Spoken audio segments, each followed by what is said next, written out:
What is, I don't know what this is. Group life insurance.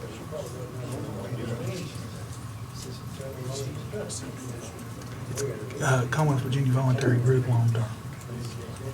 That's not, no effect on It's money. through VRS. So that's not really, the only thing is the sheriff, I guess. It's no financial. I've done lost, how'd I do that? Okay. I've done lost that. Ah, man. How did that disappear?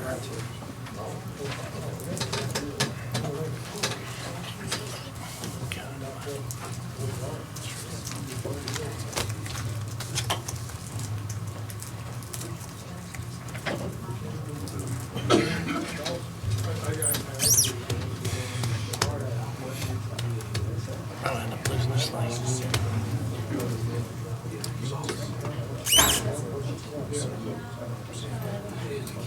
Something's, I don't know what they've done to this. I'll just go back. Yeah, make something of them. I hate this, doing it this way.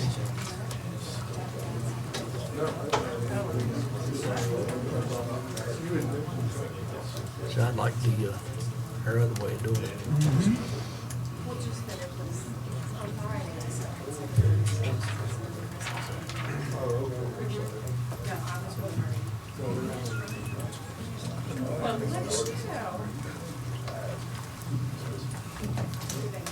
Yeah, the one, a couple of them, like the overtime for the sheriff, for the highway safety.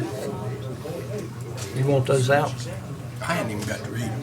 All right, My computer's been on there. how does this keep disappearing on me? Flipping again. All right, we'll pull them out.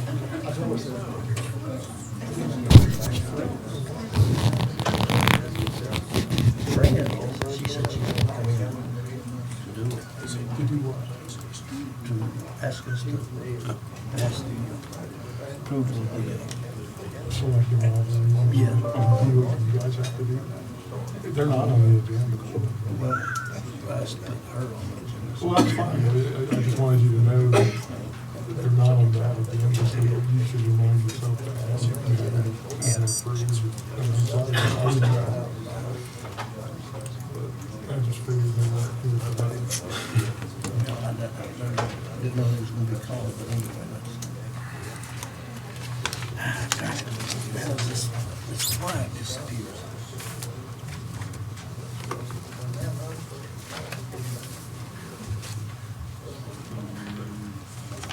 see, this is.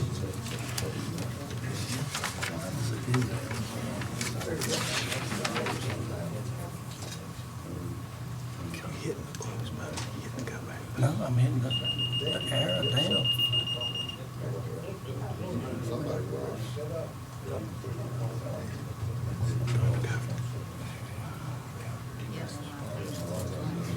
Got the other one.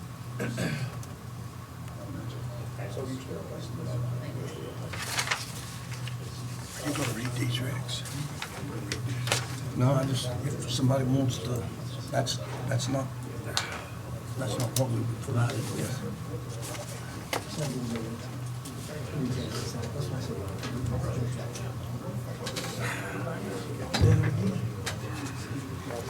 I don't understand.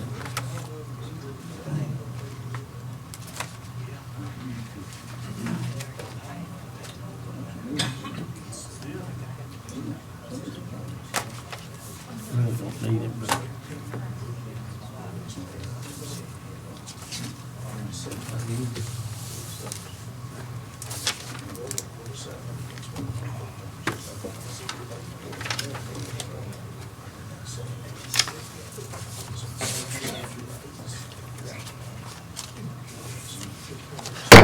I'd like to call the Carroll County Board of Supervisors to order. Do I have a motion to bring us back from closed session? Make a motion that we return to open session from closed session. Second. All right, I have a motion and a second. Start with you, Joe. Yes. Philip? Yes. I say yes. Robbie? Yes. Bob? Yes. All right, that passes. Now I need a motion to say that we talked about the things that we said we were gonna talk about. Mr. Sherman, I move that we certify executive session. We entered into executive session pursuant to certain business numbers, and that was only what we spoke about. All right, I have a motion. Do I have a second? Second. All right, I have a motion and a second. Start with you, Joe. Yes. Phillips? Yes. I say yes. Robbie? Yes. And yes, All right, if I get, if, Robbie, would you do invocation and the pledge? It's all right. Let us pray. Heavenly Father, we take this opportunity to thank you for this day and thank you for this opportunity to join together in this group, and just ask that you watch over us and protect us and keep us safe in our journeys. And Lord, just be with those that are sick, shut in, and have any other kind of issues that may need your assistance. Lord, just ask that your will to be done in their lives. Lord, we ask that you help us conduct this meeting and with everyone's best interest at heart. In Jesus' name we pray. Amen. Amen. I pledge allegiance to the flag of the United States of America, to the republic for which it stands, one nation, under God, indivisible, with liberty and justice for all.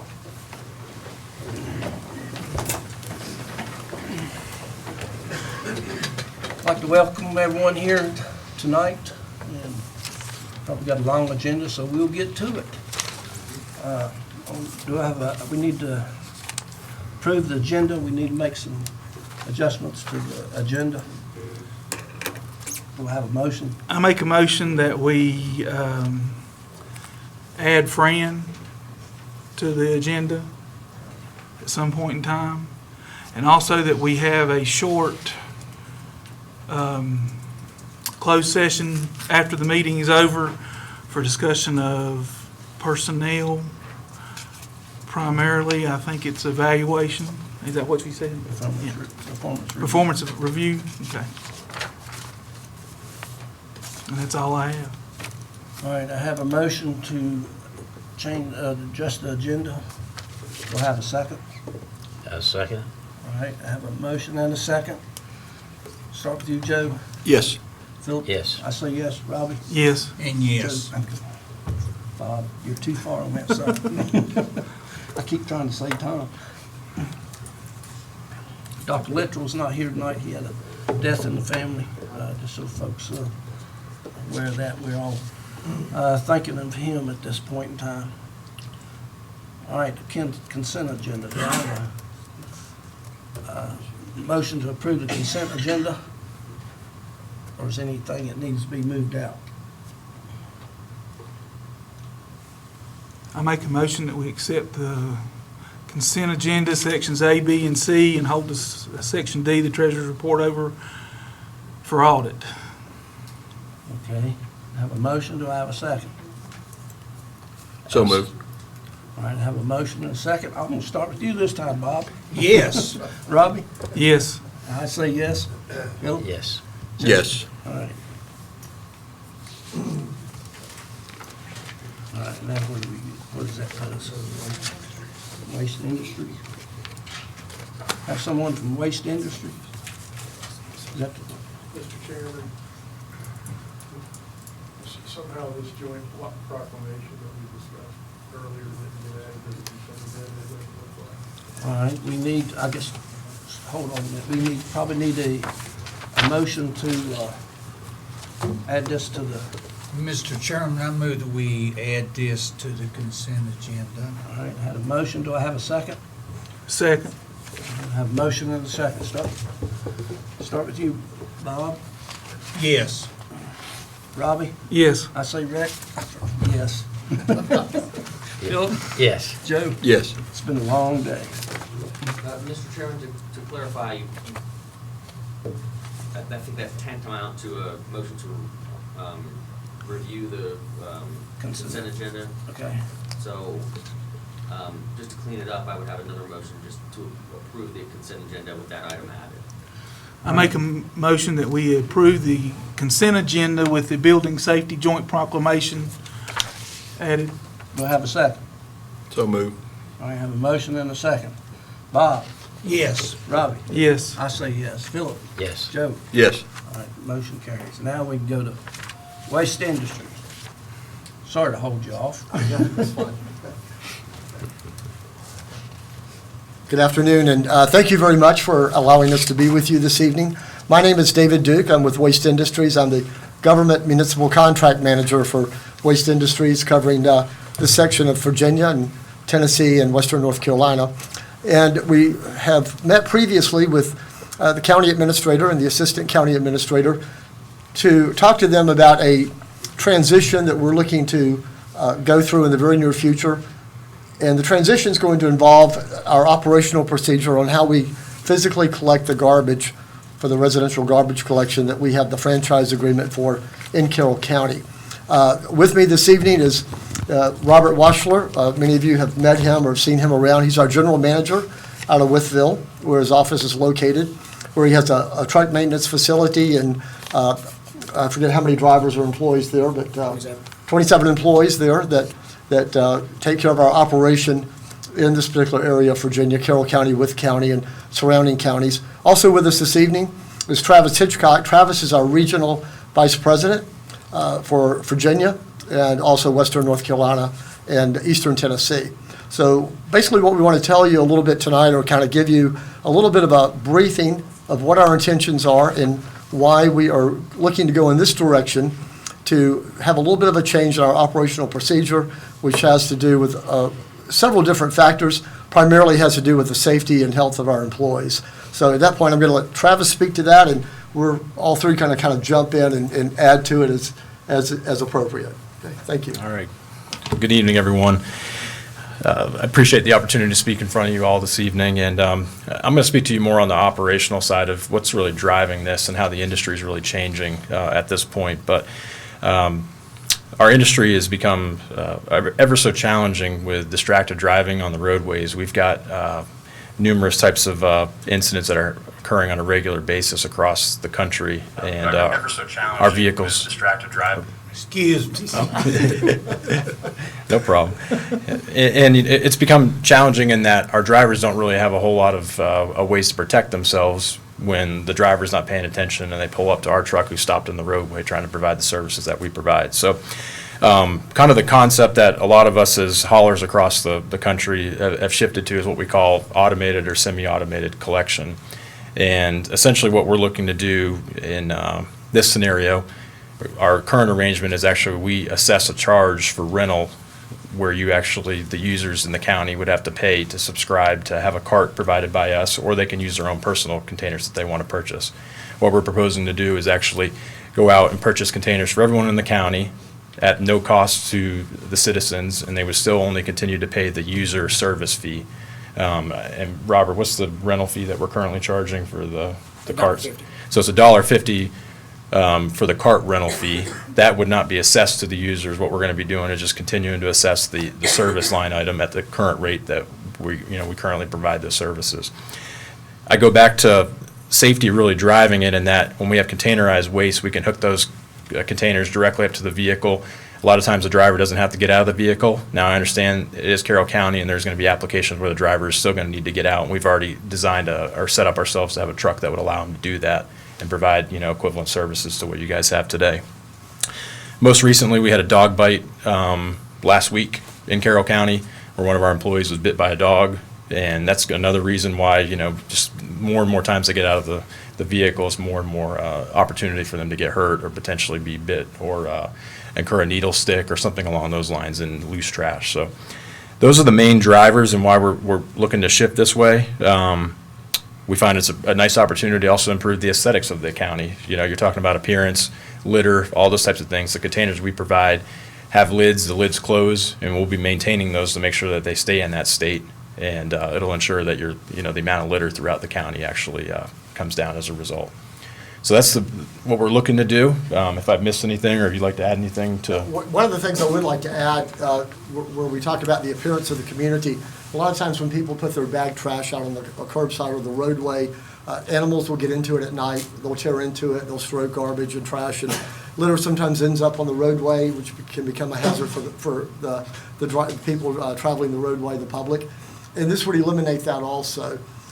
Back strains are one of the most common injuries that we have in our industry, and this would eliminate back strains for our employees that actually are picking up the carts now, whereas the truck will actually be picking the cart up automatically. So the main reason we are going to it, as Travis mentioned, is for the safety and health of and welfare of our employees.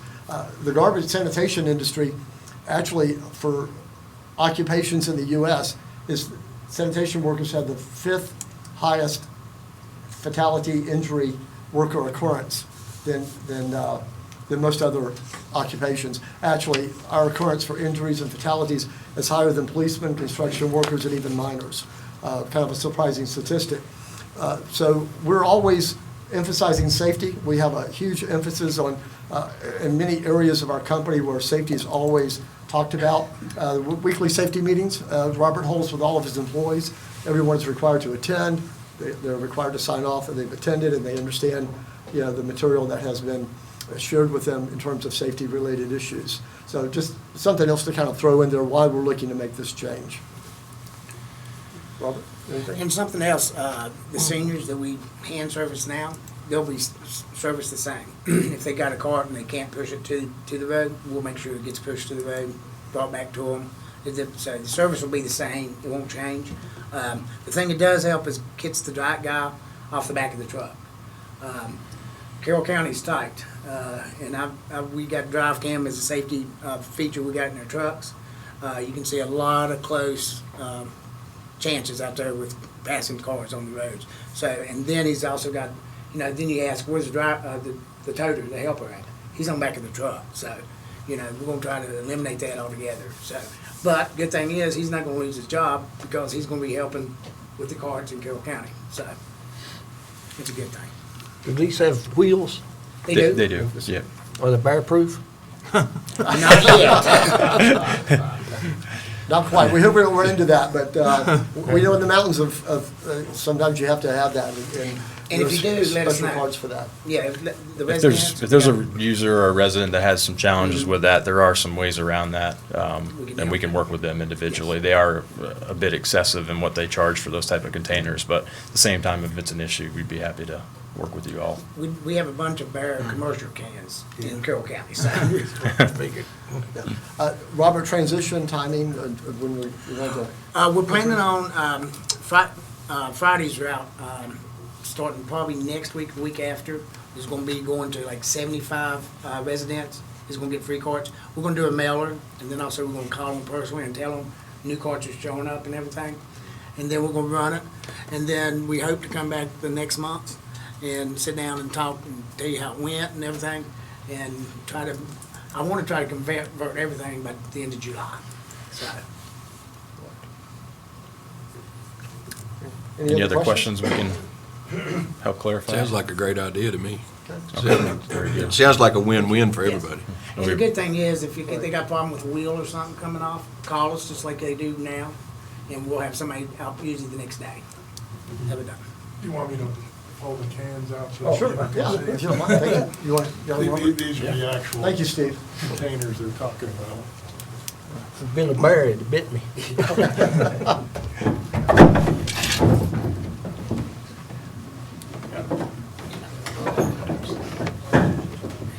I hope it'll be easier for some people to handle with it, having the wheels and, usually they have heavy type of. Kind of like Goldilocks. Yes. This is 95, this is all 333 gallon bags, this is a 35, and then this is 64, okay? 35 we usually give to seniors, but with our back door policy, we could probably give them a 95, and we roll it ourselves. So if we just put everything on 95s, make ordering a lot easier, make life a lot easier. But if they got a problem, they can call us, we can help them out. So How many trash bags that thing hold? it'll hold 33 gallons, 3 of them in there. That is probably about a week and a half of trash you put in there. for a family of four, is kind of how we look at it. Most communities, 90% of the communities in the U.S. country have gone to this type of system with the 95-gallon carts, and it suffices very well for weekly pickup. And the only other thing we'll change instead of, this is a manufacturer here, is it'll have GFL on the side of it, because that's a company we just merged with, and which means Green for Life. So it's a good company, and so all of them will have GFL on.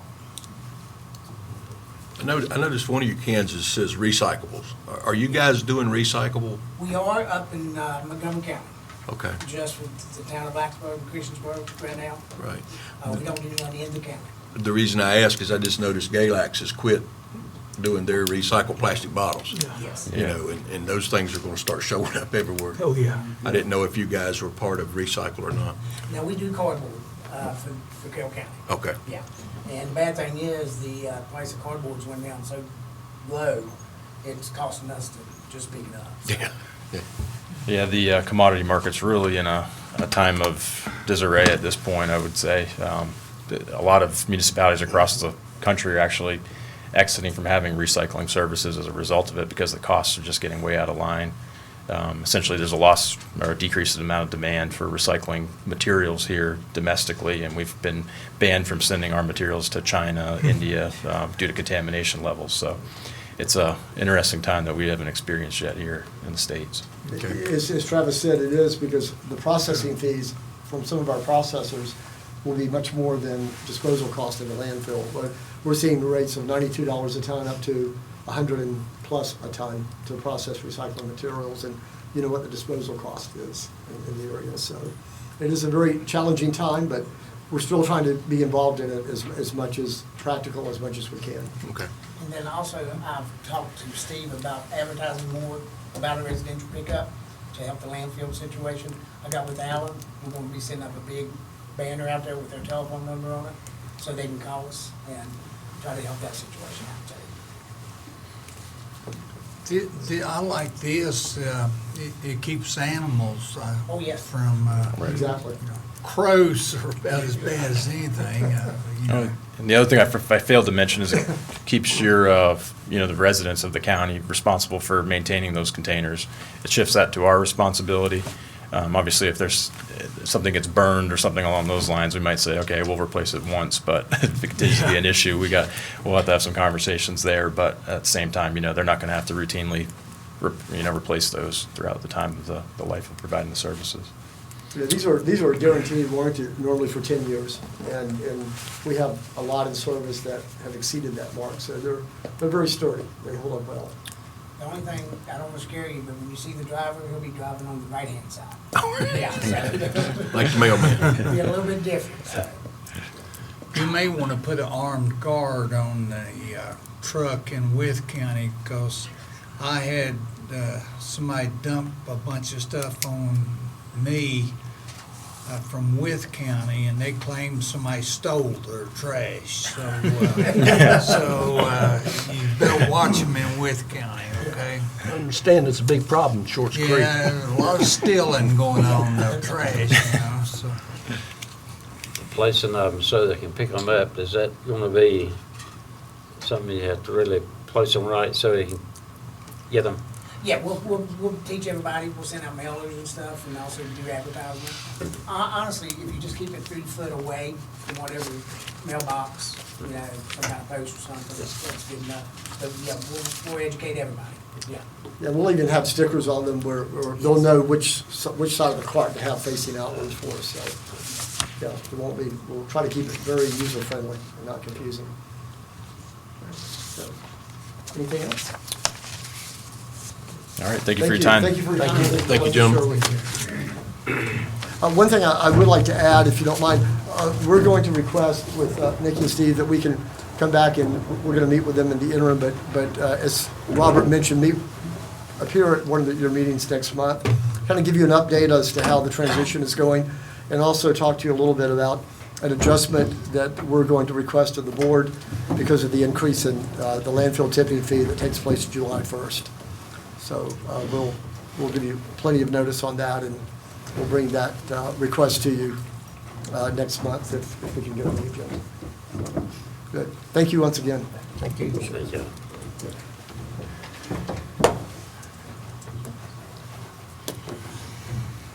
Sheriff Gardner? You know, some of this. We were gonna talk about Fishing Olympics, but it got rained out. Thank you, sir. Okay. That's right. If you need me, call me. Second Amendment resolution.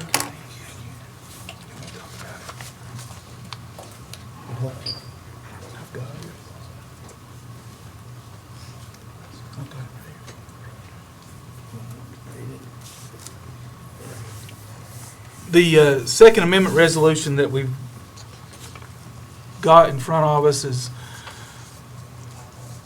I was the one that requested that Mr. Durbin look into it and see if it's something that we could do, just to give us the rights and protect our rights of the Second Amendment. And I had picked up on it being done in several counties across the country, and I just thought it was a good thing for us to do, and I'll read what it says here. It's a resolution of Carroll County Board of Supervisors. Whereas the Second Amendment of the United States Constitution reads, "A well-regulated militia being necessary to the security of a free state, the right of the people to keep and bear arms shall not be infringed on." And whereas Article 1, Section 13 of the Constitution of Virginia provides that a well-regulated militia composed of the body of the people trained to arms is the proper, natural, and safe defense of a free state. Therefore, the right of the people to keep and bear arms shall not be infringed.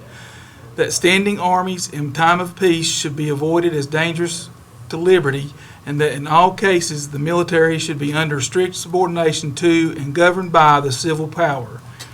And whereas certain legislation introduced in the 2019 session of the Virginia General Assembly and certain legislation introduced in the current session of the United States Congress could have the effect of infringing on the rights of law-abiding citizens to keep and bear arms as guaranteed by the Second Amendment of the United States Constitution.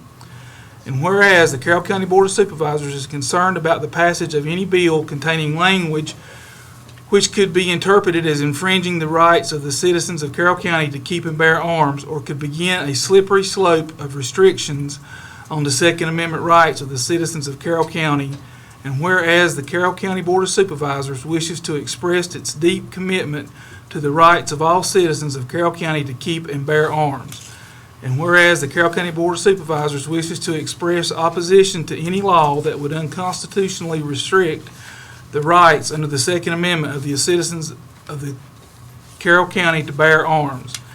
And whereas the Carroll County Board of Supervisors wishes to express its intent to stand as a sanctuary county for Second Amendment rights and to oppose, within the limits of the constitutions of the United States and the Commonwealth of Virginia, any efforts to unconstitutionally restrict such rights and to use such legal means at its disposal to protect the right of the citizens to keep and bear arms, including through legal action, the power of appropriation of public funds, and the right to petition for redress of grievances.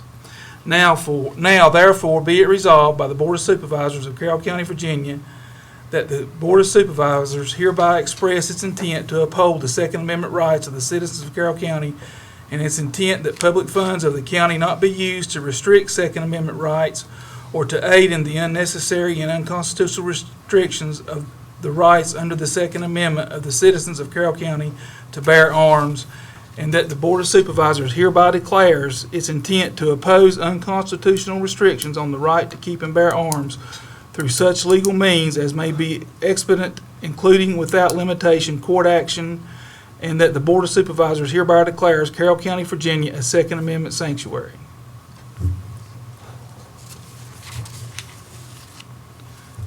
I just feel like this is something that we need to do and accept this resolution as a board, just to add an extra layer of protection for our Second Amendment rights. Is that in the form of a motion? That is in the form of a motion. All right, I have a motion. Do I have a second? I'll second. I have a motion and a second. Start with you, Bob. I vote yes. Robbie? Yes. I vote yes. Philip? Yes. Joe? Yes, yes. Motion carries. All right, what's next?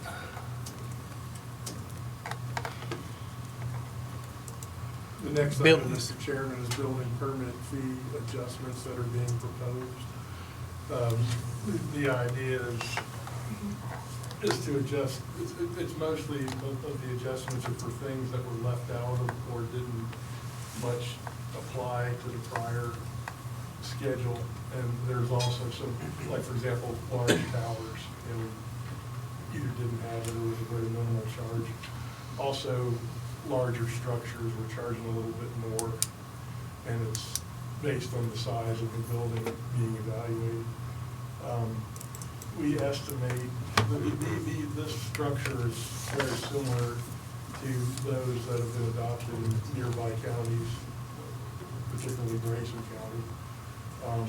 We expect that adoption of these proposed rates wouldn't put any undue hardship on anybody, but it collectively would raise about an extra $30,000 a year for the county. Mr. Chairman, if the board's in agreement with the schedule, I would ask that you adopt it as a tentative schedule to be advertised and incorporated into an ordinance, and we would just have that as a fee ordinance within the code. And Tim Carpenter is here to answer any specific questions you may have. These fees are very close to what the counties are around us, are they not? Yes. And there's not been an increase in fees since 2002 or 2004. I think that was the last, it was one of those two dates, but yeah, with the state bureaucracy and the amount of training and so forth that we're required to do now, that it's almost, and the prices for that continue to go up. So that, and just the fact that there hasn't been a pay increase, because it's, the permit fees that come in really do not run the department. I mean, it still costs the citizens of Carroll County, everybody, funds, even if they're not building. And I'll speak, being in the industry, and I do business in Pulaski and with counties and all those surrounding counties. Our rates are less than anyone in this county. I mean, in Carroll County, our rates are less than anyone else. And I know that it doesn't, for the amount of work that goes into it and for what you have to do, and they needed to be changed. And I know, especially when it comes to the telecommunication towers, I think we've got like 7 proposed right now, and there's a few in construction, and the permit fees that we get out of these telecommunication towers right now are pennies compared to what the other localities are receiving. Y'all's training, you probably have to go a couple of times a year, travel somewhere to. I just got training. back last week from Richmond, so. Right, and that's usually where your training is, isn't it, Richmond? Yeah, Richmond, Virginia Beach. Yeah. I'm trying to stay out of Fairfax as best I can. I understand that. All right, so we just need, anybody else have any questions? Do I have a motion to present this for approval to the next meeting, or to advertise it? That's for public hearing. Advertise for a public hearing? I so move. All right, I have a motion. Do I have a second? Second it. All right, I have a motion and a second. Bob, to start with you. Yes. Robbie? Yes, sir. I say yes. Philip? Yes. Joe? Yes. All right. Brings us up to the county budget presentation.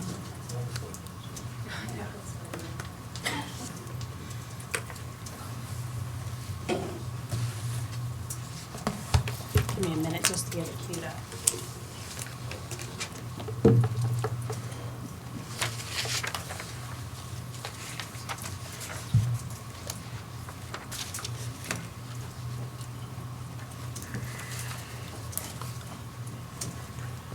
Okay, already went ahead of myself here. Mr. Chair and members of the Board of Supervisors, I'm here tonight to present the fiscal year 2020 budget. We have worked feverishly with many meetings over the last several months, and I'll be going over some of that information that we discussed. The budget challenges that we've had this year, we are in the first year of our reassessment, and that anticipated cost is going to be roughly $250,000 in the first year.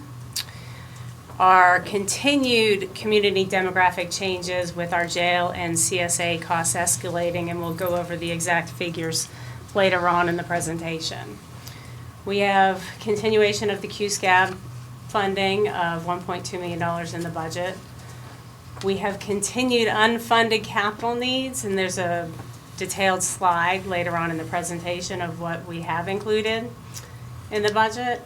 We have reductions on expenditures that have continued to be reduced, as has been consistent in the prior years, and lack of reserves to bridge the gaps for right now. Okay, some of the difficulties I wanted to just touch base on, because I know you have heard me in front of you say, you know, our continual jail costs, our CSA, which is our Children's Services Act funding, and our social services due to Medicaid expansion.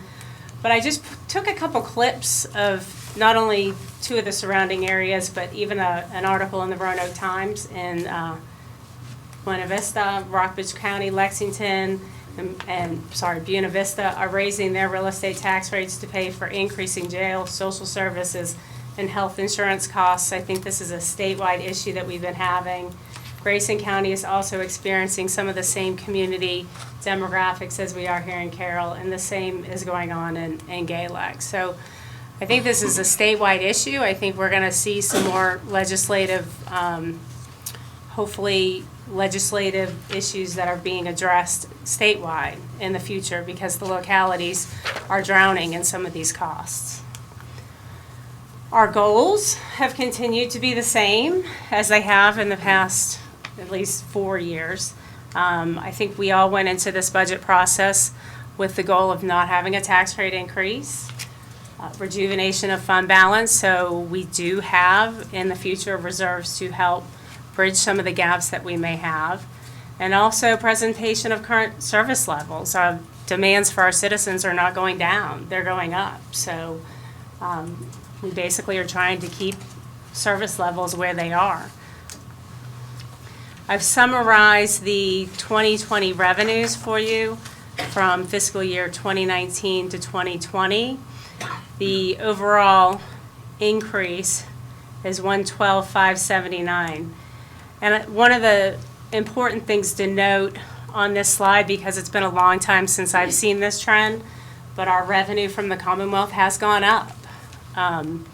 The state is doing a little bit better financially, and so it's passing it down to the localities with increased revenue of $346,000. Most of the revenue has remained stable and up in a few cases. General property taxes are down by $176,000 in the budget, and I have a slide for that coming up. And if you all have any questions, by all means, please feel free to stop me.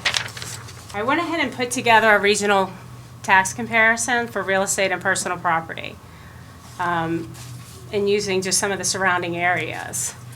The ones in red are basically the rates that are higher than ours. So if you look at the real estate tax rate for Carroll County, there are only 3 that are higher than ours, and 2 are actually cities. So Pulaski County, Radford City, and Galax City, their real estate tax rates are higher. Grayson County, Bland County, Wythe County, and Floyd County are all lower than we are. So there's, I think we have said we have a real estate tax rate that's higher than others, and that is accurate.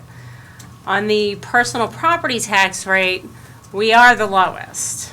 We've got a rate of $1.95 per $100, and everyone in the surrounding area is over $2. Okay, one of the things that we have changed recently, well, this is the current tax billing, and what I've done is I put together a slide for you with our estimated billing for this tax year during the fiscal year 2020 and what we have actually budgeted to collect. So you will see overall, the total amount of taxes that we are estimated to bill is $23 million.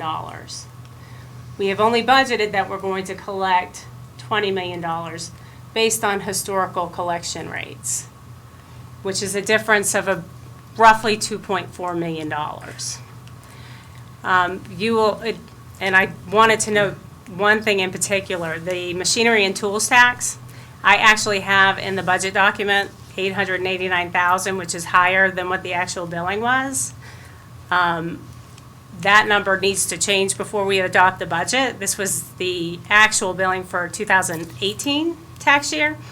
So that number is going to have to change. I did touch base with Fran today to basically verify that the number is $30,000 lower. And it is, and it's basically attributable to a loss of industry for machinery and tools. Next slide is the delinquent tax budgeted amounts. I know we have changed the way we were budgeting for delinquent taxes last year, and it was decided that we were going to go ahead and continue budgeting for the outstanding delinquent taxes. So as of right now, and as I say right now, as best I know right now, we have a total of $5.8 million outstanding in delinquent taxes. What we have done is done a rejuvenation of fund balance. As one of our goals the board has set, is you want to rejuvenate that fund balance, put us in a healthier position moving forward. So there's a negative offset in the revenue of $4.3 million. And what that's meant to do is, whatever the amount of delinquent taxes that we do collect, it's earmarked that we don't spend it through this negative, or it's actually a positive revenue. The amount of taxes that was used to balance this budget for delinquent taxes is $1.5 million. So out of the total $5.8 million, we've actually used $1.5 million of delinquent taxes to balance this budget. Are there any questions on this? Okay. Go ahead. Last year, we used some of that intended for fund balance to cover CSA and things like that, correct?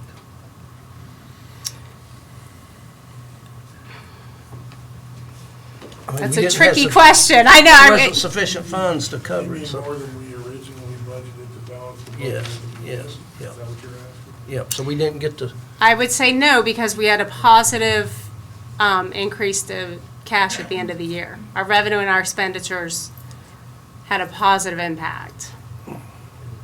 I would say no. My instinct is to say no, but I would like to verify that. that was about that small. Oh, it was. Yeah. Had we not had those increases, it would have been much larger. There's no. But it was over $1 million better than the prior year. Yep. But those are out of our hands, those costs. They are, unfortunately. We can't restrict those in any manner. No. Currently, we have some properties that'll be advertised for sale that'll come up in June, is that right? We have a potential sale on It's June for June 21st, 10 a.m. in the Here. boardroom. In the boardroom. June 21st. Everybody write it down. Come and buy some property. It just takes a long time to verify and go through all the legal hoops. And it's taken about a year of working on that. That's correct. There's a lot of protections for property rights in Virginia, and you have to give a lot of due diligence, a lot of notice ahead of time to delinquent tax, owners of delinquent tax parcels. But we're moving forward for our first sale Okay. on site. And it'll be a series of sales. That's the plan, is to begin regularly having additional sales. And we collected $409,000 since we began, we received our list about this time last year. Okay, next we have the fiscal year 2019, fiscal year 20 expenditures. summary of your differences by category. Important to note, in general government, we have an overall increase of $378,000. A lot of that, well, the majority of that 378 is due to the reassessment. There's a $250,000 addition, and that is categorized in general government. Also included in general government are categories like Board of Supervisors, County Administration, Treasurer's Office, Commissioner of Revenue. So there's a lot of different categories that make up general government, and it basically includes all the ones that aren't in the other categories. The public safety, I wanted to note, they have a decrease of $10,000. It's a little misleading. We did not budget for as much of the highway safety funds as we normally do. But that's not to say that we won't make those appropriations as we're moving throughout the year, because the revenue that we've budgeted is less as well. So, big hit to the health and welfare, and as you can imagine, that includes CSA and social services. Those are the two driving forces between the additional $900,000 that we are expected to increase in those expenditures. There was a decrease in education by $84,000. Basically, that was the reduction in the debt service payments that were due for the upcoming fiscal year. The social services, also the expansion of Medicaid, increased 2 positions. There's also offsetting revenue for those expenditures as well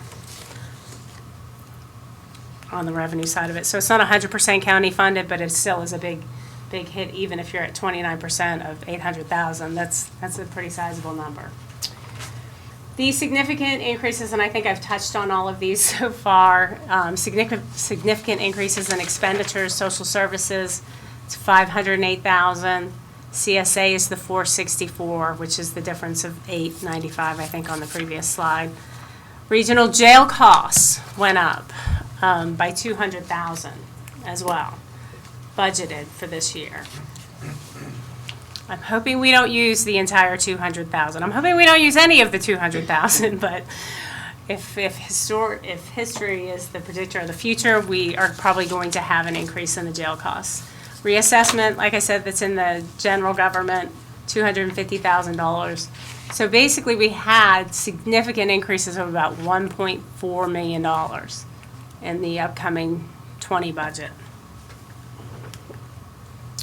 And I say significant decreases in expenditures. Sheriff's Department, which is mostly attributable to the Highway Safety Fund. Education of $85,000, which is the debt service for the school. So we didn't have as many decreases as we did increases, and that is unfortunate. And what has suffered in this 20 budget leads me to my next slide, which is the capital improvement. In 2019, we had to reduce our capital expenditures. We budgeted $568,000 in 2019.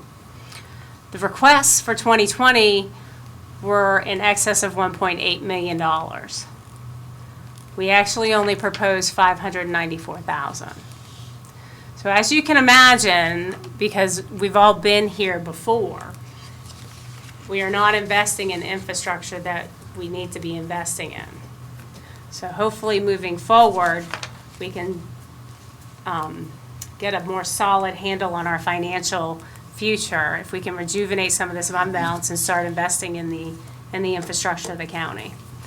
So what is included in this budget is the reassessment of $250,000, maintenance projects of $40,000. There's $120,000 in the highway safety program, $100,000 in economic development, and a mandatory $84,500 that we have for the maintenance contract on the phone. That wasn't optional. So this payment is due. And unfortunately, the reassessment's not optional. That's a 3-year. Yeah, it's a payment that's only due every 3 years, and unfortunately, we're in year 3. That is, or year 1, depending on how you look at it. So the impact of the budget meetings that we had. which unfortunately was a lot of reductions that we had to make. It was not an easy year. So what I've done is I put a little flow chart together on the county side and the school side, the county side of the school. The request originally that we had in front of us for the proposed budget, the initial request, was $46,251,064. We ended up making reductions of basically $2.5 million to bring us to what the proposed budget is at $43,751,360. A lot of that is CIP, but that wasn't all of it. There were positions that were cut. There was a COLA that was cut for county general. There was a lot of cut. There was some operational that was cut as well. And some of our agencies were cut. On the school side, the request that was put before the Board of Supervisors was $45,531,741. That includes the additional appropriation for the reworking of the transportation schedule. The reduction that was made on the school budget was $1,093,796 to bring us to the proposed school budget of $44,437,945. I'm sorry, $437,000. I did it again. One more time, a lot of numbers. $44,437,945. And does anyone have any questions?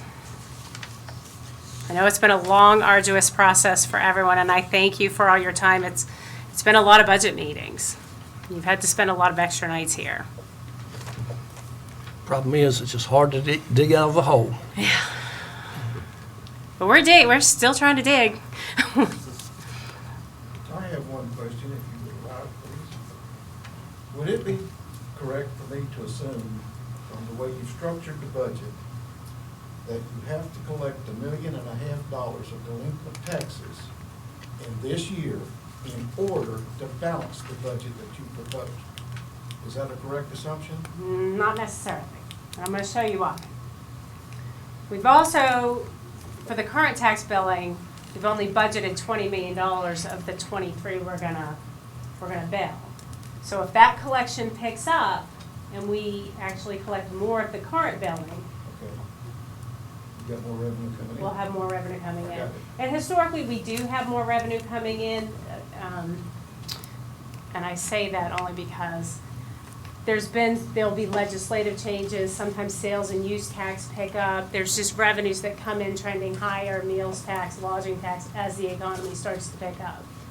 And I think my personal opinion is we've seen some statistics that are demonstrating that the economy is picking up. So if those things pick up and trend up, then we don't need the 1.5 So million. just a real quick follow-on then. Is there a goal established right now for a dollar amount of delinquent taxes to be collected in this next fiscal year? Is there a goal?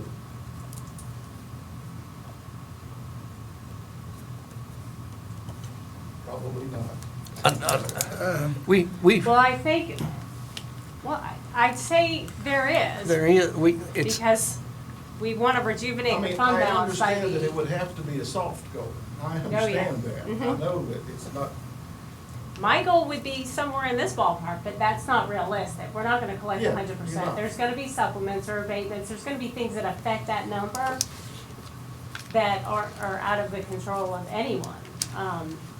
So I would say I would like a goal of more. Yeah, well, I understand. I don't want to quantify it, but I would say I'm not more. trying to put you on the spot. That's not my intent at Yeah. all. It's just that when I saw the chart first, I thought I was reading that we had to collect $1.5 million of delinquent taxes this year just to balance the budget as proposed today. We don't have to. You don't have to, because if you increase current taxes in collections, then it reduces the amount you have to The collect. burden on the delinquent. Yeah. Yes, sir. And if local sales and use picks up, it lessens the burden we need on that as I well. understand. So there's so many moving parts to the budget. You're conservative on the current. Very conservative on the current collections. Mhm. Well, So- whatever goals do exist, and we all want to collect as much as possible, but I mean, we don't actually set those goals on the collection side, but we will support in any way that we can. If there's anything we can do to help collect more, we will. And I think with the tax sales coming up, that's gonna help significantly. So as that process gets started. And some of them, some of the delinquents are paid, maybe delinquent this year, but then they pay them. There's constant flow of delinquents coming in. It's not like they're not there. And, in years past, we put some in there that was goals that were achievable. This way, we've set it in the budget so we can see it, as you see it right there, the 4 million, 3, whatever. So as that comes in, we see that in our documentation, of the taxes as they come in, so we can kind of tell where we are. The problem that's killing us is the CSA and the jail, $1 million a year. So we anticipate getting $1 million a year to help us in the fund balance, then it gets gone, This right just like here. that. That and the debt service. Yeah, and the debt service, The good yeah. news is there's not enough good news. The trend is in the right direction. Although I wouldn't call the fund balance rejuvenated, there's more in it than there was. But the- It's slow. It's obviously slower digging out than it is. It's like paying off a credit card. Yeah. The school debt service, when is phase 1 paid off?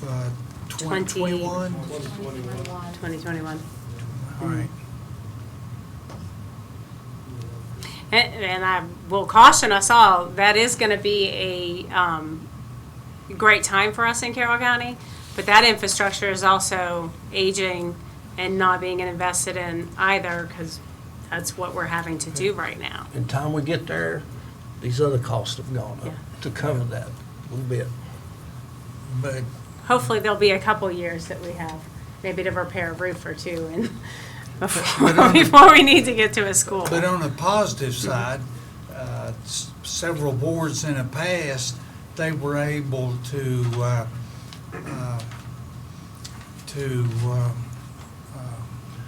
redo these schools in the county when the cost was much cheaper than it is today, and interest loans were more favorable, and there was some, like the 15-year interest-free loan from the state of Virginia. Interest-free is good. Term of 10 years hurts. I know it does. When you amortize over but- 10 years, they're very large payments. Yeah. Mhm. Does anyone else have any questions? Okay, thank you so much. We have a public hearing on the budget on June 3rd.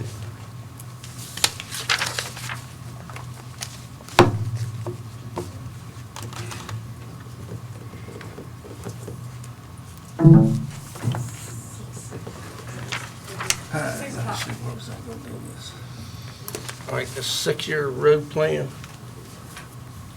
is that just a, That's basically after having had the chance to review it, and you all have had your input as to additional projects to be added.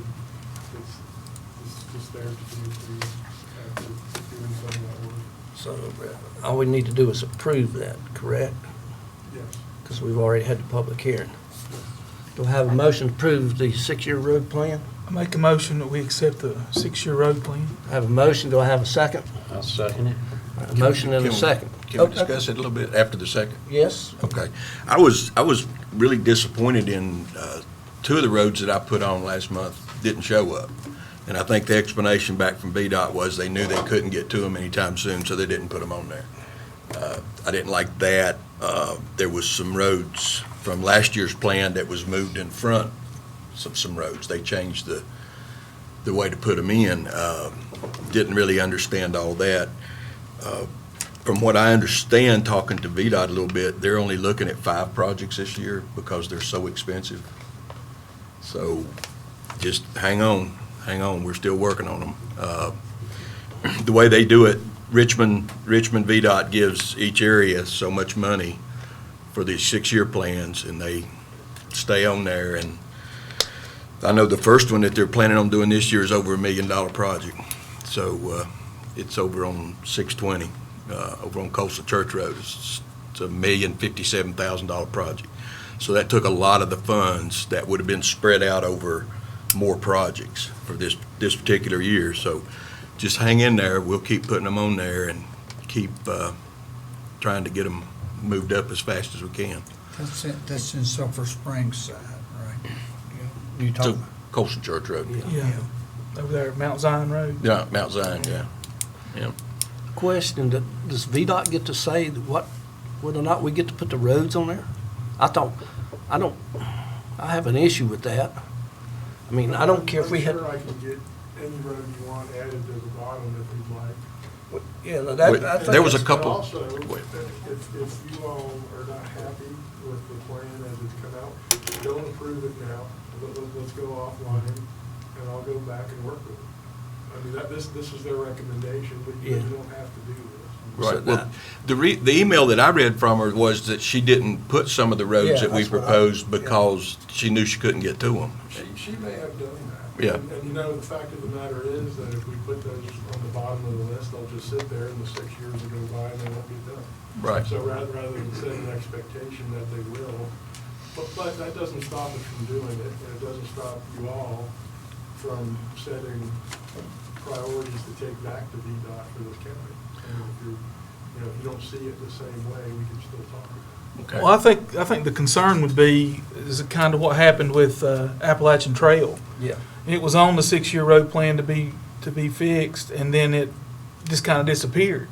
And I can see where you would be concerned about those that they left off the list. If they're not on there, are they going to get pushed back and nobody ever recognize them again? Yeah, well, and citizens look at that, and, you know, I had concerns from my district, will you put my road on the 6-year plan? And I did, and it's not on there, so. And if it would make a difference for us to not approve this tonight and change it and add those, I'll rescind my motion and do that. If that's what would be the thing to do, it's up, whatever you all want to do. Well, I'd like putting it on, I don't care if people wants the road on there, they get put on there. It may be 10 years, it may be 12 years, but gradually they move up the list. But they stay on there, and I don't like them dropping off because of the road that you were talking Yeah. about. So I'm all for that if you want to do that, Robbie. He's 7 short enough to being funded, and he's talking about 5, you know? See, Or you can approve it with the, make sure I'm saying something that's true here, please, council. With the commitment to just add those additional roads to the bottom, because what I would like them to do, if you are okay with the ones that are at the top, I'd like them to start. Yeah. Oh, yeah, I agree with that. So- And I will, if that's what we need to do, I'll amend my motion to say I'll that. work with Lisa to get all those roads on there. That- So a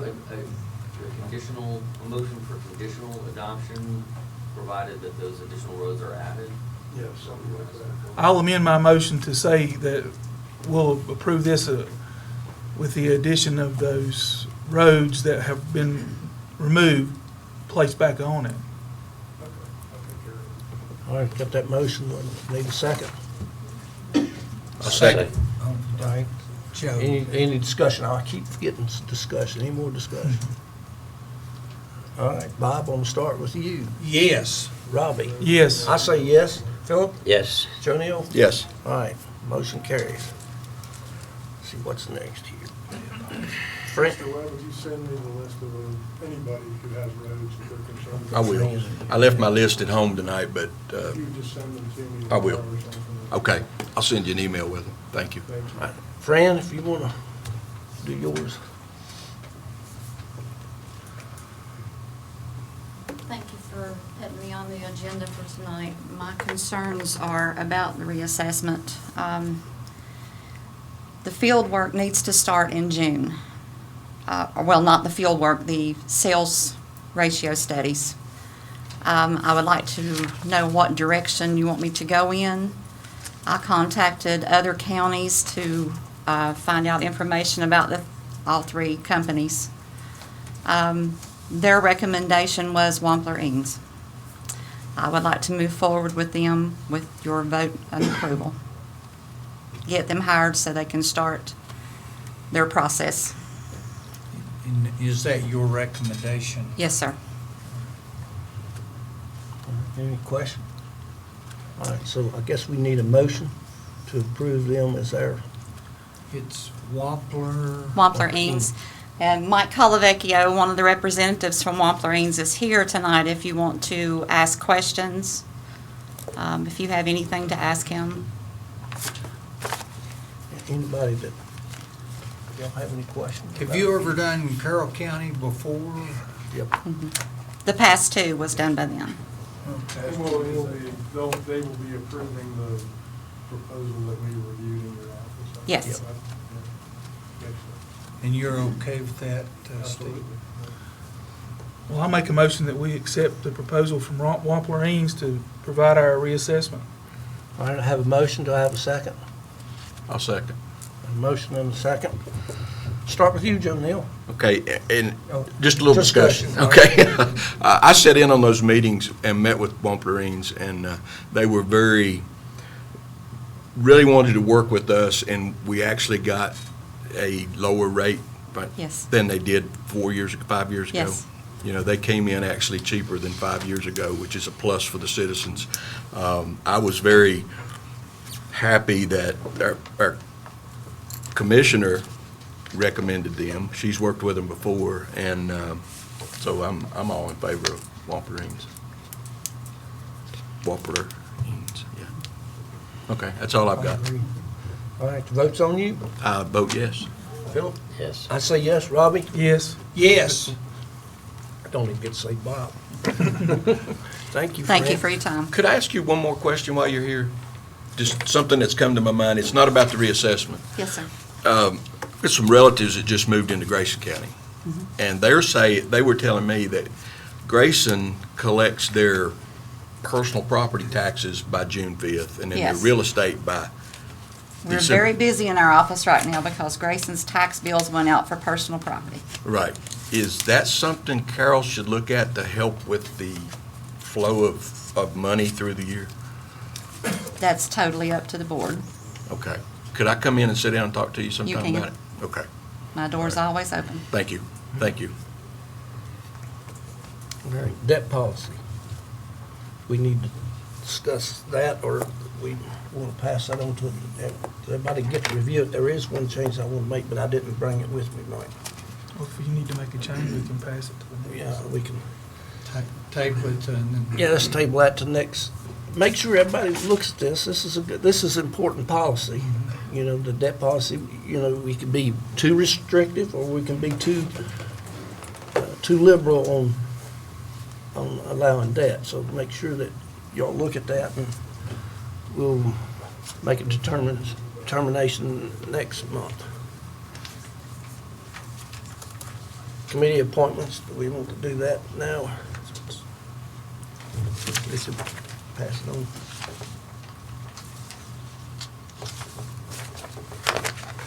Everybody have an opportunity to look at the committee appointments.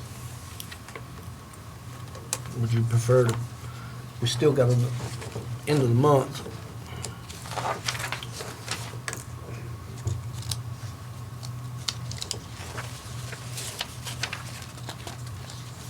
How many, I do have a question about the appointments. How many do we have on the library board? One position open. One position We have open. 2 positions, but only one open. So we only get 2 positions on there. May have to play tiddlywinks to see who the winner might be. I can say that Ms. Bowman said that she would be okay with Ms. Weaver taking the spot. I hate to put somebody on the spot to switch out like that. I don't know either one of them that well. I don't know who. Do we have a board recommendation? Y'all prefer to put it off a month? I'd prefer to put it on. Yes. Got 2 want to put it off a month. What?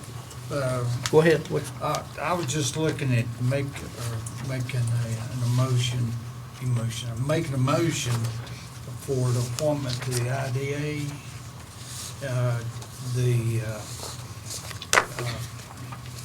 And I move that we appoint Amanda McCraw to the IDA. I have seen her in action, and she gets to work at 2 people tonight. I know she would be an asset to the IDA. All right, I have a motion. Do I have a second? Put it out. No, this is voting on Mandy McCraw. I'll make that motion. I mean, I'll do the second.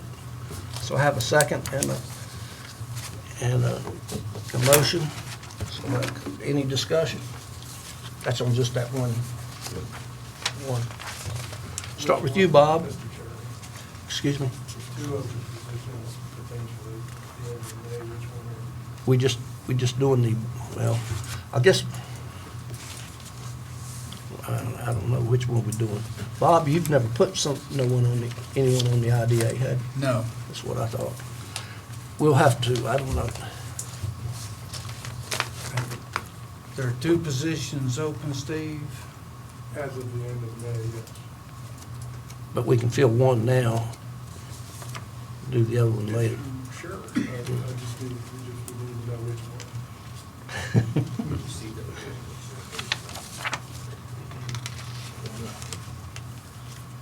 I don't know how to separate them.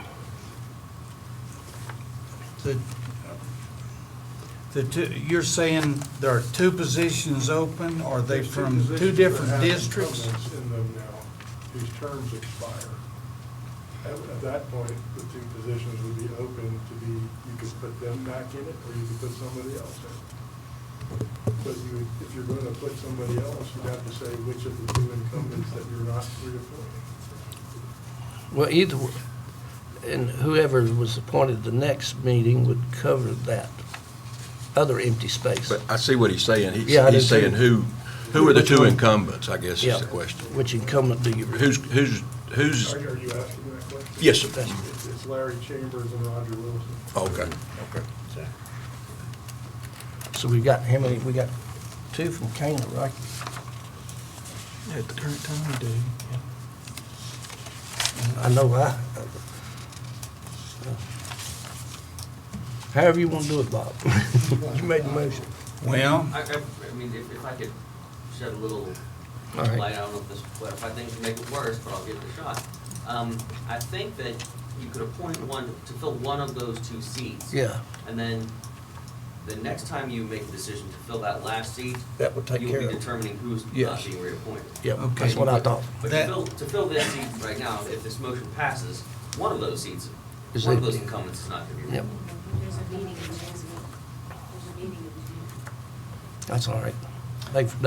That carries on until they replaced or renewed. frankly, that's what I'd like to do, Mr. Chairman, is we could appoint Ms. McCraw now, and All right, we've got a motion and a second. I vote yes. All right, Robbie? I abstain. I vote yes. Phil?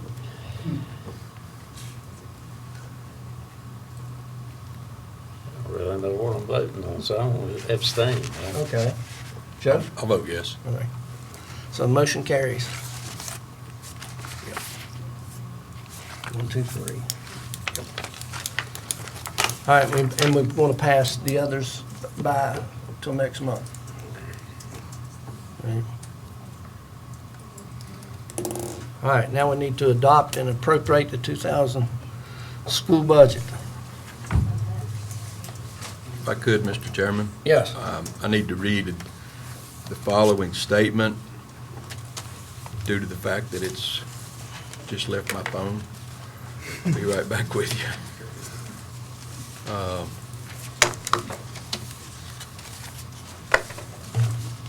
I had it and it just went away. Stand by just a minute.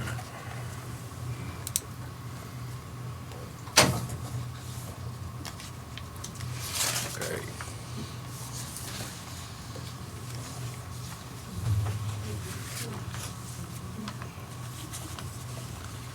Okay. Do you hate these things? Okay. I need to read a statement about conflict of interest. Today's discussion involves the county budget, and this discussion is going to include funding for the Carroll County Schools. As many as you know, I work at times for Carroll County Schools. The proposed funding would affect the entire school system and not just me individually. And together, we constitute a group of 3 or more individuals who are similarly employed by the schools and similarly affected by the discussion. Therefore, with the exception to the Virginia State and Local Government Conflict of Interest Act, Virginia Code Section 2.2-3112, Article B, Article 1 applies to this situation, and I am able to participate in this discussion fairly, objectively, and in the public's interest. Thank you. Thank you.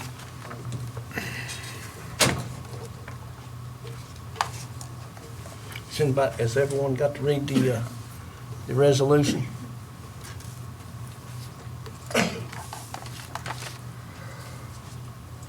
Yes, I've read the 2 resolutions that has been proposed to be adopted tonight. Got a few comments I'd like to make. This has been the toughest year working with the school board and this is my 2nd year. But the fact that they repeatedly didn't come and sit down and talk to us infuriates me. I mean, it really does. I mean, you saw how much money that the citizens of this county has to give the Carroll County Public Schools. It's over $15 million of that $40-some million budget. And last month, I asked the school board when they made their presentation to put all the local funding in categories format. They didn't do it. I'm just really upset with the fact that they would not come and sit down and talk to us about $15 million. And I've got very mixed emotions on either one of these resolutions, and that's all I'm going to say about that. Thank you. All right, let me see. I really think, Mr. Chairman, it may well have been misunderstanding in communications. I don't mean to speak for the school board, but I think for this coming year, we probably need to give a formal request that they come and sit down with us and go over things. Well, I think we can, this is my plan now. Of course, we all have to approve it, but I plan on having at least a meeting or a work session each and every month, starting in July. So we can start working on this next year. We need to start making a 5-year budget plan. There's a lot of things that needs work. And, you know, we're working on the debt policy. There's some other things we got to work on, but that way we can sit down and we can have these discussions back and forth where, you know, we all have equipment, roofs to be replaced, all these things. Mm-hmm. But somewhere along the line, you know, we've got to make a decision on those. Maybe it's this time we give something to school on it. It's maybe sometime we do something for the county on it, but we're going to have to work together to make those decisions, and we're going to have pretty good numbers to look at. I think it's not a number I don't get here in the county that I can see every expenditure and go right down and see what it is. So those are things that I think is a challenge that we go forward. And I think you're right. That's the best way to do it, to sit down and have these discussions. You know, we don't have to have, you know, just work with everybody and see what their priorities are. I agree with you. You know, I I know- think that'd be a good step. You know, I know I would like to have certain priorities from my viewpoint that I would like to implement in the school, but, you know, I don't know where we've done a little bit of that. Steve, would you read the resolution? If you, well, I don't know that this is the right one. So I've printed a couple and I don't want to lose my spot here.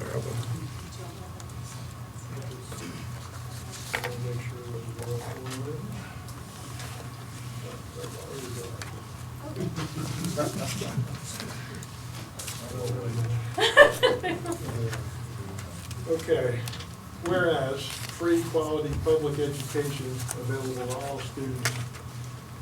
Oh, do you have to hold it? I can do that.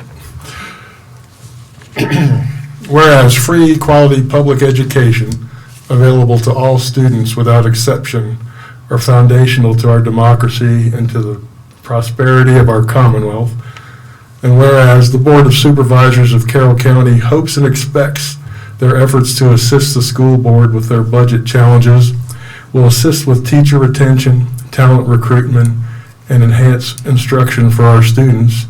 And whereas the Commonwealth's required level of effort support requirements, which determines required county contributions each Virginia school division must contribute, does not necessarily provide for the level of support we aspire to provide our children in Carroll County.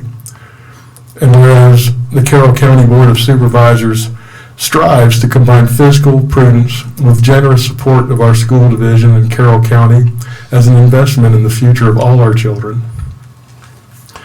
And whereas the county's current real estate and personal property tax rates are among the highest in the region, and the Board of Supervisors understands the tax burdens borne by its citizens. And whereas the Board of Supervisors chooses to keep local funding levels in the face of declining enrollments in a year in which the amount of the school board's annual debt service that is paid by our county taxpayers exceeds $4.5 million. And whereas despite these fiscal challenges, the Board of Supervisors places the highest value on our students, our teachers, our business community, and our taxpayers, and demonstrates such value through the careful prioritization of limited resources towards investment that yield the greatest return and the highest benefit for each of these segments. And whereas both the county and the school division are facing fiscal challenges to provide all desired services with the amount of funding available at current rates of taxation, and whereas the Board of Supervisors recognizes the professionalism and specialized knowledge possessed by the staff of the Carroll County School Division and trusts those professionals to use the funding provided by the county in support of its schools prudently and effectively, therefore be it resolved, the Carroll County Board of Supervisors does hereby intend to capture the full investment in public education, draw down the maximum amount of state funding for teacher raises, and make the following approvals and appropriations for educational purposes to the Carroll County School Board for the preparation of their fiscal year 2019-2020 budget as follows. $44,437,945 as the total operating budget for the Carroll County School Division for fiscal 2020, to include $7,471,162, which is the required local effort with an ADM of 3,547 students.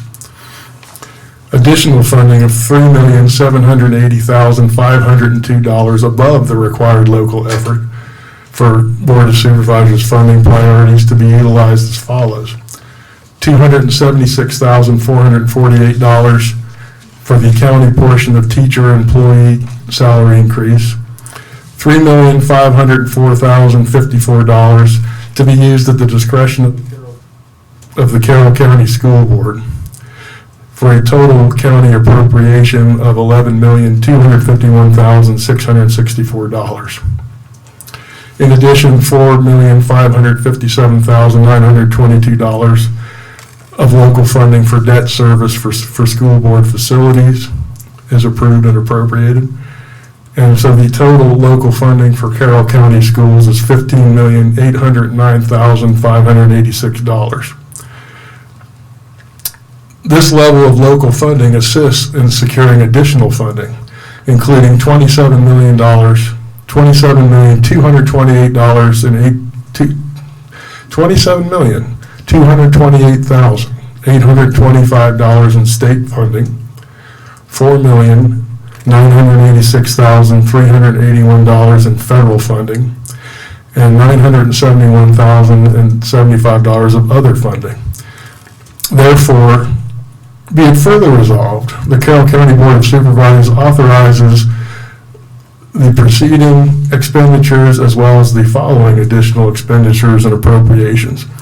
$3,046,000 $3,046,072 for the food services fund, and $360,400 for the textbook fund. All right, there's the resolution. Do I have a motion to approve that resolution?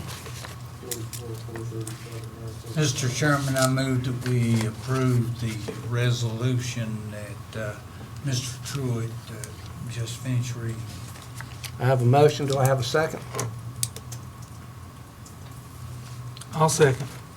I have a motion and a second. Discussion? The only thing I got to say is that one number. $3,504,000 to be used at their discretion. I don't like it. I just don't like it. Especially when I've got an email from them on where they plan on cutting because we didn't give them additional funds this year.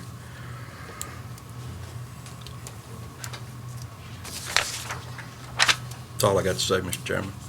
Any other discussion?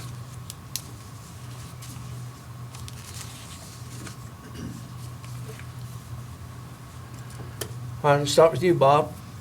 I vote yes. Robbie? Yes. I vote yes. Philip? Yes. Joe? I vote no.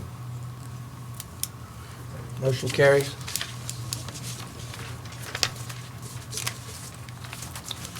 All right, that leaves down to citizens' time. I'd sign it up. Come right on I up. was first. That's what you get for raising your hand. That's what I get, no problem. Thank you all. Doug Smith, I live in the Woodlawn area. Rex is my supervisor. Glad to be here. I just wanted to make a short presentation because I've been back here many, many years after graduating from university and marrying, having my kids who went through the school system, and you know, I've coached, I've worked with sports, I've done a lot of things, and now I'm getting to be a senior citizen here. So what I'm here tonight is to, I want to bring this up. I was here when the board froze the hirings and the raisings at the previous meeting, and such for Carroll County employees. And I rise now to suggest that, while I agree with reviewing all departments for duplication of services, redundancy in personnel and such, including the school system, which, you know, would cost me all my time to review if I stood here and went over things that I kind of agree with Joe on some of his points and others with that, because he and I were in school at the same time, and we know how many principals it took to cover 600 students when we graduated at Carroll and how many we got now, and various other positions there. So I'm not addressing that tonight. What I'm here to address is the recreation department. I know y'all are looking at the budget. I've worked with Ms. Manning because I actually use the Woodlawn Gym some, pay some good money for me and some friends to get together on Sunday nights, play some basketball. I understand that other churches, other things use different places in the county that the rec department has to take care of, has to maintain. Also, my wife and myself are avid walkers, and I'm there at Woodlawn, and I'm there to tell you it is a well-used facility. I'm so glad you all kept it in the deal with the apartments to keep, because my sons were in soccer and I was with that too, and they have added that to the rec department. It wasn't there, and it is now, and it's a really great sport. I participated myself back in the day.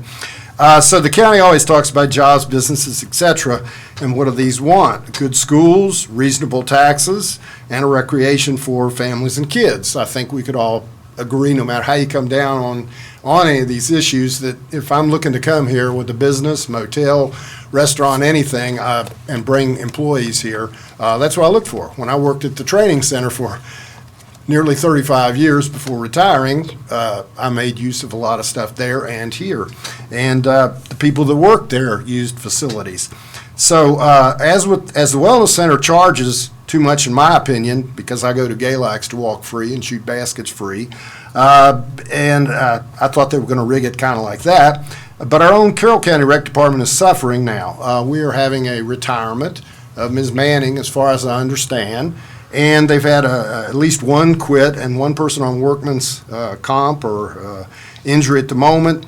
And recreation is a huge importance for our seniors on down through the kids. They've set up a lot of nice things over there. I mean, I wish some of those playgrounds had been there when my sons could have used them. The baseball fields were there, but, you know, there's so much new and improved stuff that they have really done a great job over there. And I have worked with her, and I think she's done a great job. So we have constant use of ball fields, soccer fields, more needed. I don't know how they pay referees, do things like that. You have the lines to mark, stuff that I'm familiar with from working with the different sports. Our recreation department needs to at least a boost. I know y'all froze and did all this stuff, but we're going to have a head of that department. You know, somebody who can hopefully step into her shoes, and that's going to cost. And I'm hoping that you're going to hire somebody. I mean, that's a position that I think is very much needed. And I was a little concerned when a broad, you know, freeze this, freeze that. I did hear some people say discretionary stuff, so I'm hoping in your minds that will be looked at. And I know that department is having trouble keeping up at times. Some of this rain hasn't helped either with preparing the fields, getting things going for everybody, and also to keep Woodlawn and other places that they use in shape for everybody. So just wanted to bring up tonight that to stay healthy and have our kids for sports playgrounds, please reconsider the total ban kind of thing, maybe department-wise. I mean, believe me, I think there are departments, again, some of the stuff y'all are looking at, that might have positions on top of positions, extra principals, extra supervisors that other areas don't have. I'll just throw that in since Joe was talking there. I mean, I don't know what you have to do for the state, but I have some concerns on that. So please reconsider that total ban when it comes to at least looking at certain departments.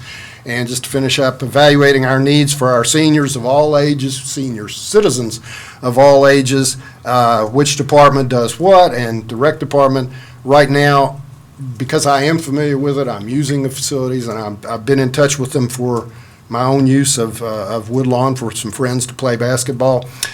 So these factors keep people here, help keep people here if they do come here, if jobs do come, things open up.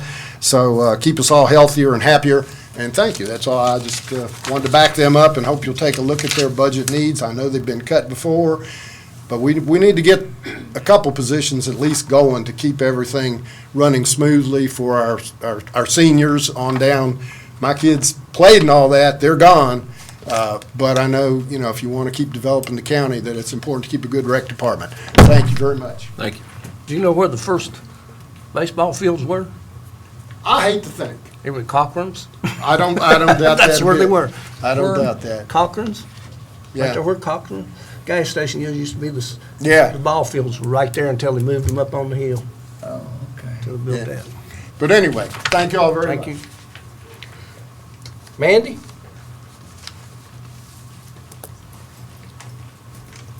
Good evening, gentlemen. How are you? Thank you for the opportunity to speak, and I also want to thank you for providing the live feed. It affords me and my mom the ability to watch from home and stay informed on what's happening.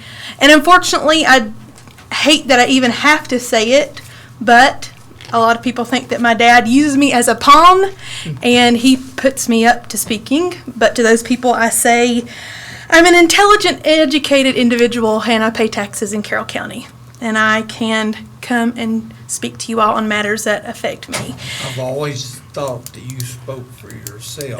You don't need to do for anybody else. To be honest, I come to this meeting ready, loaded for bear, because I was aggravated because of last month's meeting. As I said, I'll watch it from home, and I was disappointed in the behavior that occurred, and it bothered me because we elect you six to lead our county, and to think that your behavior of last month's meeting is what was leading us really got in my mind.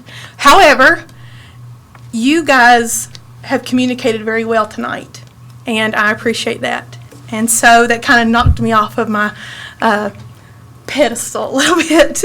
But the disagreement last month started because you all were picking apart the school board budget. And I know that that doesn't make anybody happy, but I thank you for doing that. Because quite frankly, I want you to pick apart every budget where my tax dollars are being spent. We need to know where our money is going. And so 2 to 3 weeks ago, I submitted a FOIA request to the school system as well as the county. And I think that before my dad was on the board, I did not know that I had access to this information. I think that a lot of people don't know that, and they need to. And because what I'm getting ready to mention is public knowledge, and I think that you all need to be able to respond to citizens when they ask you things of this nature. You know, I looked at salaries, I looked at licenses for school teachers, I looked at experience, I looked at education, and we're in bad shape, not just in the school system, but as a county. We have employees who have been working for the school system since 1972, and they make less than $15,000. They don't have anything but a high school education, but then we have other employees who have high school education are making almost $80,000. That's unfortunate. And we're nitpicking millions of dollars. We need to be nitpicking. You know, it's not just the school board. It's the county as well. I mean, there are county employees with a bachelor's degree, and I have my information right here, so if you want me to show you, I can. 9 years of service to Carroll County, salary of $76,000. The last 3 raises occurred in 2016 and 2017, and they totaled over $6,500. There's another employee with a bachelor's degree, 27 years of service, barely making $70,000. 3 raises occurring in 2016, 2017, totaling $3,400. There's salaries are skewed. Numbers don't lie, gentlemen. They don't lie. I want you to pick apart the budgets. I want you to look at these things. It may be too late to make a difference now, but please keep that in mind whenever you go to meet. I respect you, Joe Neal, for your stance that you're taking, and Rex, you make so much sense. We need to start planning now. We have to. I'm a product of Carroll County education. I ain't going to lie. I love Carroll County. I'm 31 and I don't want to go nowhere else. And I wouldn't be where I am without Carroll County. Look, I'm getting emotional over this. I wouldn't be where I am without a Carroll County education. But people my age are not here anymore because there's nothing for them. We've got to do something. We have to. I want you all, the 6 of you, to be accountable for the decisions that you make and for the actions that you do, and I want you to hold other county entities accountable for their actions from the top to the bottom. It don't matter. Every county office that receives county funding should have someone in representation at this meeting every month. There should be someone here. You all should insist upon that they be here. They should provide to you a plan of action every quarter, and it goes beyond just salaries. I mean, personal use of county vehicles to and from home to the office. I've been working in a professional field since 2009. Every job I've had, I've traveled for that job, and I've never once had a vehicle issued to me to drive, nor have I been able to count my mileage to and from my office. That's silly. I just would encourage you to look beyond, to please pick apart the budgets. I'm one of 30,000 citizens. I want you to hold them accountable. I want everybody to be held accountable for the actions. I'm speaking on behalf of all the citizens of Carroll County.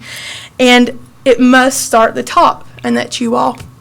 So I'd encourage you to do so and act as good stewards of our money. Live by example. That's what we're here for. Thank you. Amen. Good job. Does anyone else wish to speak? Well, I hadn't planned to, and I can't top that. But I do have a couple of things I'd like to say. And you can't top that, man. Thank you. In line with what she was saying, Joe Neal, I salute you. Thank you. I salute you. And I don't want to go picking on this thing into details, but there is a lot of citizens in Carroll County that's asking about a totaled fire truck on Airport Road, and the way I understand it, one other vehicle, no charges, but a totaled vehicle. And my only concern to what Mandy is saying, why isn't whoever is in charge of that giving a detailed explanation? What's gonna be done? How do you prevent it in the future? We just lost $100,000 vehicle. Maybe it's covered by insurance. Nobody here. Where I worked, if there's a $100,000 loss of a piece of equipment, somebody's going to be on the carpet explaining it and explaining what they're going to do and what steps are going to be taken to make sure that the people are trained in a different way and you get a different result the next time. That's all I have to say. But there's a lot of folks wondering, and I didn't write the letter to the hotline. Thank you. I understand the PSA cost. Can I respond to that? Yeah, go ahead. Can I just, and thank you for bringing that up, Mr. Robinson, but I have been in touch with the fire chief of Hillsville Fire Department. That was one of their trucks. There is a plan to get it replaced. The investigation showed that no one was at fault, and it did not total the other vehicle. Only the truck was involved, okay? Only the truck was involved in the accident. The state police reconstructed it. They called it an accident. He wasn't speeding. He wasn't driving recklessly. It happened. There is a plan in place. I just spoke with the fire chief this past week about coming and talking to us about it. He wasn't prepared because all the insurance adjusters have not been there to determine the total cost of the accident. And he asked that could he put it off until he had all of his facts together. But no, we are concerned. I am very concerned. The truck wasn't in my district, but that fire department is. And I have been in total communications with Chief Spangler on it, and no more details, and nothing to headline a newspaper yet, but we are working on that. Thank you. Yes, sir.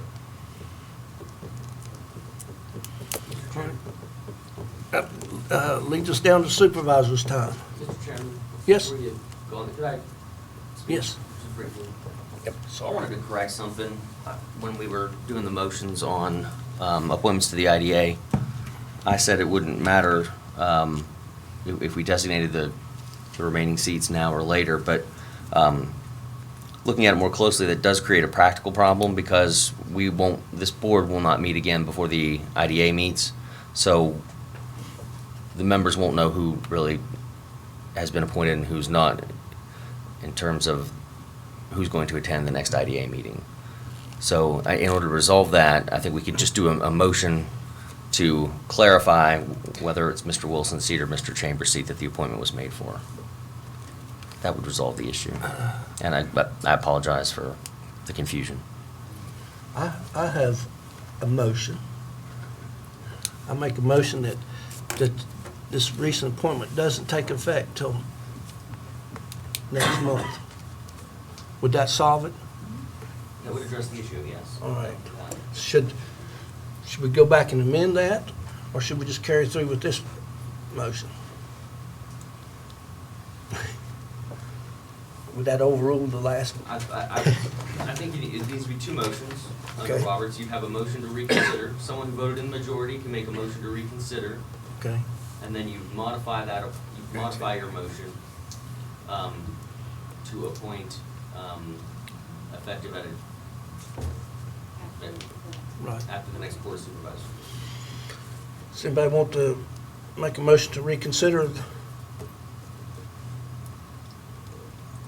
My motion. Mr. Chairman, I move we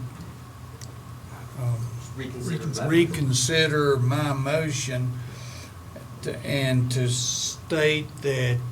That's the first motion. Just Okay. motion to reconsider to get it back on the table. All right. Do I have a second? A second. Second. So I have a motion and a second. Joe? Yes. Philip? Yes. I say yes. Abstain, because I was Yes. Bob. All right. So that takes care of that. Now, do you want to make a new motion? Yes, I move that Ms. McCraw begin service to the IDA June? or It'd be July meeting. July July 1. meeting? Okay, that works. All right. July 1. Okay. I have a motion. Do I have a second? So moved. All right, a motion and a second. Start with you, Joe. Yes. Philip? Yes. I say yes. Yes. And, all right, motion carries. Now, we covered. Thank you, gentlemen. Sorry for the confusion. Hey, that's all right. We got to do it right. Sometimes, yeah. So that leaves it up to supervisor's time. Bob? At the last meeting, I don't object to asking the school board specific questions about their budget. What I objected to was, I thought that we needed to have made a formal request to the school board that we meet with them on such and such date and go over their budget item by item and so forth. And I sort of felt like the way we handled it was we ambushed them.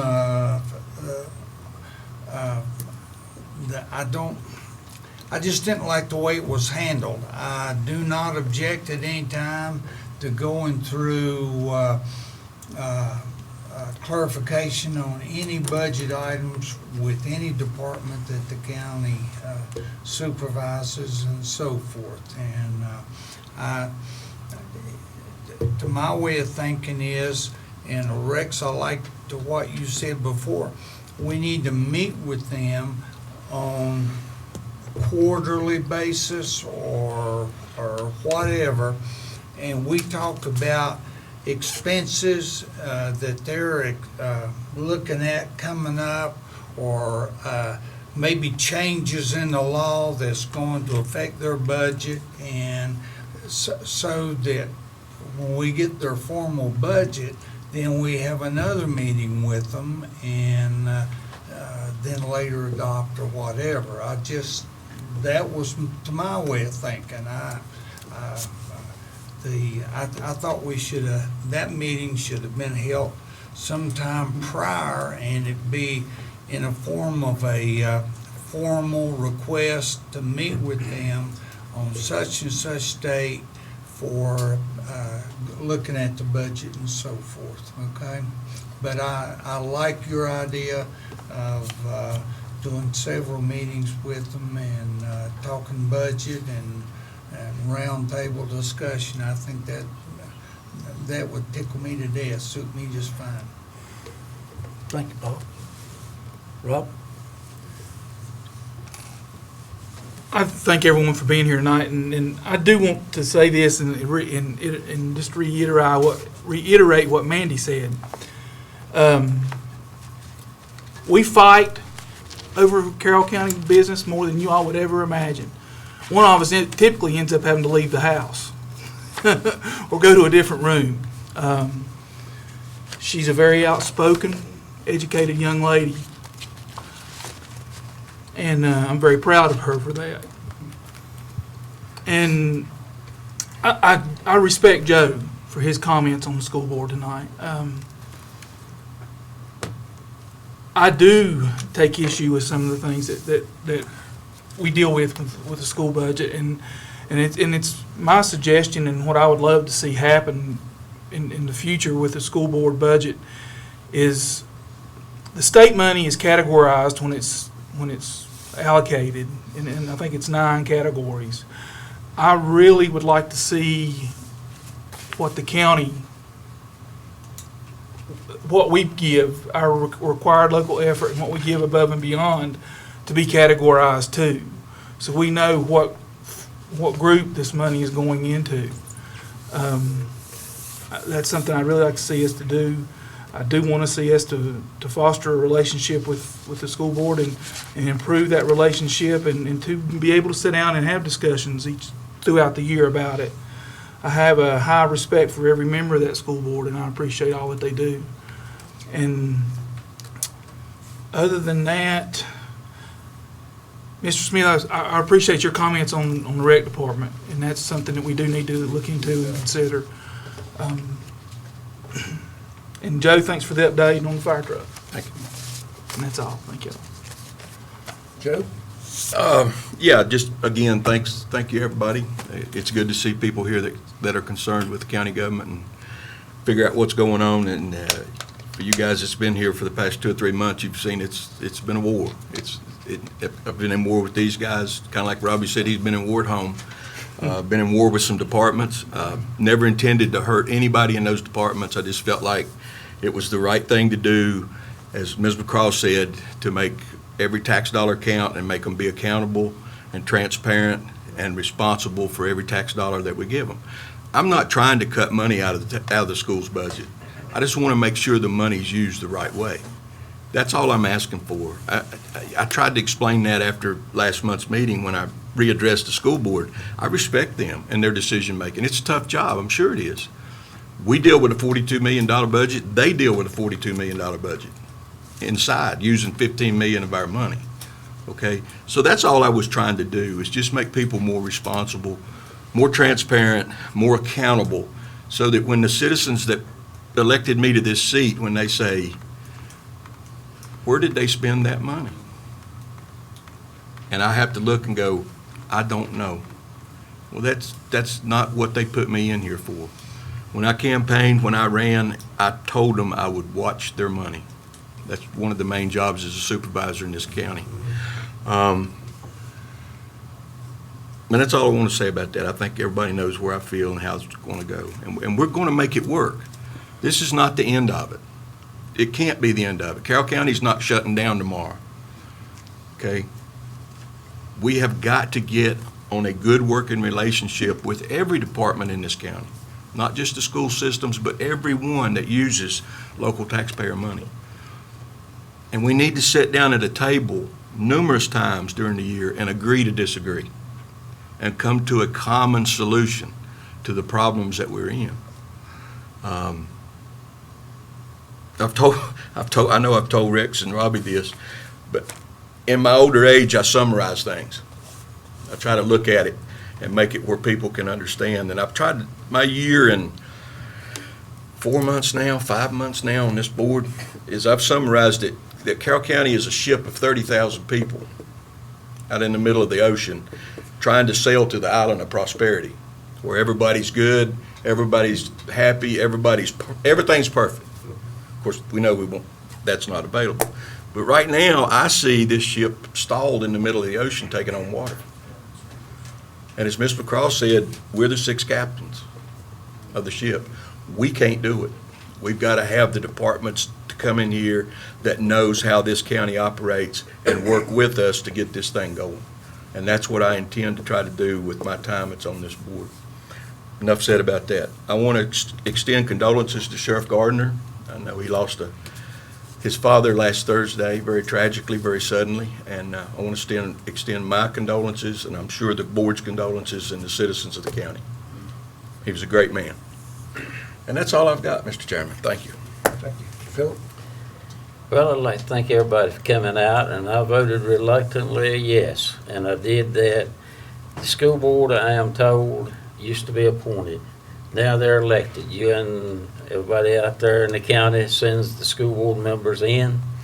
They come to us with their requests, and they come pretty demanding, similar to me. And I would like to see us bring them in, get them sit down a little better at the budget meetings, and I hope they'll look at what we're spending as the county dollars are paying for buildings they've got. And as Mandy said, the salaries, a whole lot of them scare me when I look at them, and a whole lot of them needs adjusting. And not this school board, but I see a lot of others that scare me. And we got a lot of work to do, and we can't do it unless we can get them in and sit down and talk to us, and us talk with them and them listen. And that is a point we hadn't really had a good relation of doing. And it creates a problem. And anybody that's coming to us asking for money, they need to, as Joe said, show us where it's going. And we hadn't really had that. good relation there. But maybe we'll do better in the future. Thank y'all. Well, I graduated with about 3 of them on the school board. We don't see eye to eye on a lot of stuff, on the funding. Our job is not just the school board, it's the whole, everybody, from the little old lady that lives in a trailer over here that's paying property tax that she can't hardly afford, to the education that we want to provide our kids or our grandkids. So those are tough decisions to make. And that's why I signed up for this job, to make those tough decisions. I get ambushed frequently asking, why are you spending this? Why are you spending that? I expect the school board members to answer, but I can pretty well answer most questions about our budget. If you want to ask me, I can get close. If not, I'll get back to you. But we should get those response back. I mean, I feel that everybody in those positions should know those things. I don't want to put it off on the financial officers. We do sometimes, but that's really my job to do that out there, talking to the citizens. Another thing I want to get off on, we have asked the staff to look at providing a leave sharing policy for people who, for sickness or things like that. And our board our staff's going to be looking at that. I would challenge the school board to do the same thing, maybe get with our folks. The state of Virginia, if you work for the state, they had a great plan. The cost is, other than administrating the program itself, there's not much cost to it, because you're taking away leave from somebody else and giving it to somebody that may have a transplant or something like that. So we need to think about those things, going forward to help on that end. And on the other thing, there's the positions with recreation. All it takes is from this board is a motion to pass to approve those positions. That's why we did those things. And I'd say there's money in the budget for next year for that position, whether or not leaves or not, it just has to be approved. And I would like for you to get us a copy of the state police report for the accident, if you can. Get that for us, please, just to review back here. We have it. You have it? We have it because we do submit I'd like to see it. I don't know, that's something that's normally not, I don't think is put out, but I would like to see it. I know how they do those things. And I appreciate everybody on this board. I'm glad that Joe voted no. That don't bother me when somebody votes no. As a matter of fact, it makes me happy that we have a different opinion on things that we have before us. We don't all agree on anything, but we know what direction we want to go in. And that's what we make those decisions to try to go in that direction. And I think that's to quote whatever it is. That's all I got to say about that. Life's a box of chocolates. Forrest Gump. Forrest Gump, that's what I was trying to say. Anybody else? All right, I'll entertain a motion for adjournment. Mr. Chairman, you had said you were going to closed session. Oh, forgot, yes. We said we was going into, so I'll make, do I have a motion to go into closed session? For matters of personnel. It's personnel performance review. Mr. Chairman, I move we go in executive session for matters of personnel. All right. Do I have a second? Second. Have a second. I'll start with you, Joe. Yes. Philip? Yes. I say yes. Robbie? Yes. Yes. All right. That's it. Thank everybody for coming. We'll come back to adjourn. There won't be any other decisions made. Talk to your wife, and I'm glad you're getting better. I saw her in the grocery store. Yeah. She didn't really get word, but she told me the results were I know. good. I appreciate it.